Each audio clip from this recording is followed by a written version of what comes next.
Trump et Elon Musk viennent d'annoncer la fermeture brutale de USAID. Gaspillage, inefficacité et influence cachée. Officiellement, c'est la fin d'un monstre bureaucratique, mais qu'est-ce que ça veut dire vraiment et pourquoi maintenant?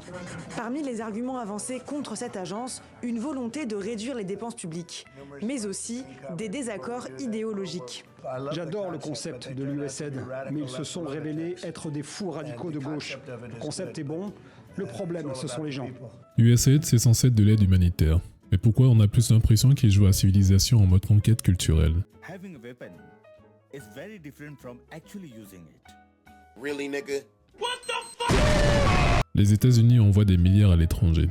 Pendant ce temps, chez eux, les routes ressemblent à du gruyère et la dette explose. Alors forcément, il y a des questions. L'aide internationale, c'est censé être une bonne chose. Aider des pays en crise, reconstruire après des conflits. Personne ne va dire que c'est une mauvaise idée. Mais est-ce qu'on aide vraiment?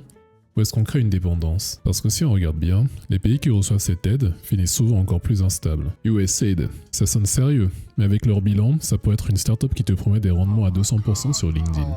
En 2023, l'aide des États-Unis au développement s'élevait à 64,7 milliards de dollars. C'est plus du double de la contribution de l'Union européenne. Lutte contre le changement climatique, programmes agricoles, soutien à la presse en Europe de l'Est. Au total, 120 pays en bénéficient. Sur le papier, c'est une agence humanitaire, mais en réalité, c'est un outil pour façonner la politique mondiale. Prenons un exemple concret. Honduras 2009. Nouveau gouvernement pro-américain. Devinez qui était là dans les coulisses? USAID évidemment. Afghanistan, Irak, Libye, Ukraine. USAID est toujours là. Coincidence? I think not! Pas pour distribuer des bouteilles d'eau, mais pour organiser les élites locales. Des milliards injectés, pourtant ces pays sont-ils vraiment stabilisés? USAID c'est comme un joueur de MMO qui a tout mis en charisme et rien en défense. Impressionnant mais ça tanque pas un coup. Et là on rentre dans la vraie polémique. USAID devrait financer des études d'un certain terroriste nommé Anwar al quelque chose que je ne sais pas prononcer.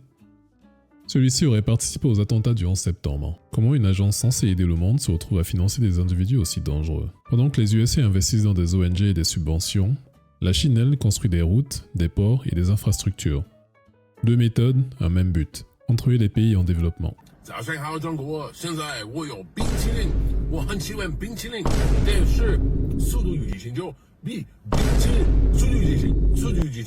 USAID, c'est censé être une main tendue, une aide charitable. Cela dit, dans les faits, ça ressemble plus à cette personne qui te rend un service une fois et te le rappelle toute ta vie pour toutes les raisons possibles et imaginables. Officiellement, c'est pour stabiliser, mais bizarrement, là où USAID passe, les conflits restent. Une aide qui finit par créer plus de problèmes qu'elle n'en résout.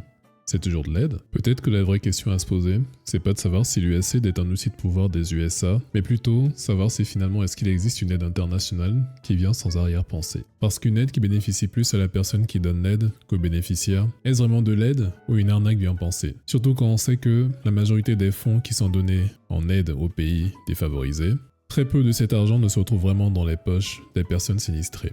Maintenant, la question se pose. Quel est l'intérêt des aides internationaux? Est-ce que finalement c'est un outil politique dans tous les cas où il existe encore des gens qui le font ou des pays qui le font de bon cœur? Sûrement.